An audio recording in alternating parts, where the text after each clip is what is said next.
Welcome back to another video from Gadgets Power, and today we are doing a IMURZ blender. So my idea was to compare this blender to the previous blenders I had to see if it's worth it at its price point.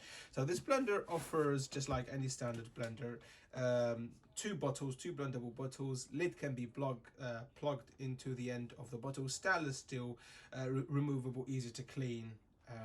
Blade, which is standard with every blender nowadays. Overheat protection on power motor, standard as well. The watt for this goes at about 350 power, so don't expect too much power, but it will be efficient enough for your smoothies. Nothing too hard, maybe not very good when it comes to blending hard vegetables such as potatoes, turnips, etc. So let's go ahead and open it up and see how it looks and how it feels as well in terms of quality. So the first thing we see while opening the box is a little menu, so little user guidance here. And okay, so this plastic thing comes right off. My first impression from touching the plastic on this blender, the lid plastic seems a little cheap and flimsy, not very steady at all, but for the price point I'd say it's pretty standard.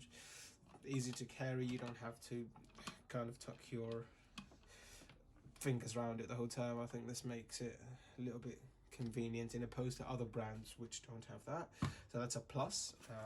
It gives us a second bottle, of course, exact same bottle. It's not offering like other blenders a variety of bottles from small to medium to large. It just offers two standard size bottles. So let's go ahead and see the actual blender. So the blender itself is stainless steel. Oh, the blade just fell, so let's remove that. Let me move the box out of the way. So this is, oh, it's upside down. Right, here we are. So this is what we find inside the box, and it comes with a thank you card as well. So, dear customer, thank you very much for your order. Please do not hesitate to contact us after sale. Service team, if you contact our service team if you have any issues with your blender. So there's a little warranty going on there as well, just to make sure their products are up to standards. So I'm going to go ahead and remove the box out of the table so we can take a proper look at the blender. So let's unwrap it. The blender feels good, actually. It doesn't feel cheap. The material doesn't feel cheap. It has non-slip surface as well, non-slip plastic butts for slippery surfaces. So if you have a ceramic kitchen counter, etc., you don't have to worry about it slipping off or blending. I'm assuming it's a hold blend, so you don't just press it and it blends on its own and you press it again and it stops blending.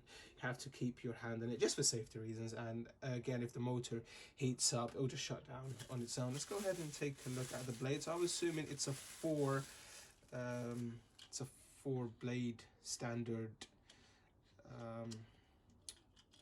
standard blade. Yeah, it's just a four-edged standard blade, that's what it is. And it has a little, no, I don't see how this is convenient, but it just makes it look a little bit better. There's no difference between just picking up the blender or just doing this, although this is a bit more of a hustle, I would say. No one would ever think of, oh, I want to change the position of my blender. Boom. Don't think anyone would do. Me personally, I wouldn't really care very much about doing that, but we've seen the blender, we've seen what it offers, and now let's check out the performance. Into the part of the video where we'll test the blender. So let's start with some frozen berries. As you can see, they're a bit hard and now they're stuck to the end of the cup. I'm making a mess all over the table. That's enough frozen berries. And something a bit slimy. For me, I am going with a spoon of almond butter here, so make sure not to spill any. So let's go ahead and throw that in there, just like that. Takes a bit of time to sort of go down. So shake it a little bit, just like that. Just like that, lovely. So let's give the edges a little wipe here. Lovely. All right, and last but not least, a scoop of protein powder, which sort of makes the mixture a bit gooey if the blender doesn't blend them properly. So it sort of tests the blender's power. So let's go ahead and fill up a bit of water. That's enough. Okay, so as I said, the blender has a safety mode, so it won't start unless the bottle is locked into the right position. So if you click the start button, nothing is going to happen.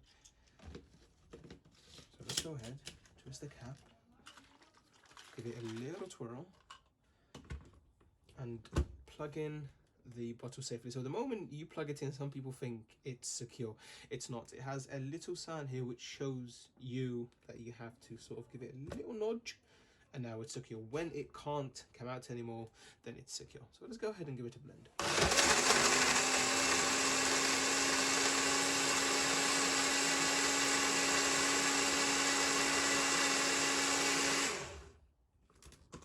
So as you can see, blended everything perfectly.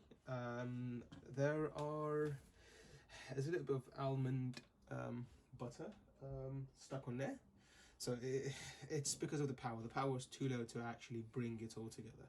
So let's go ahead and pour that into a cup.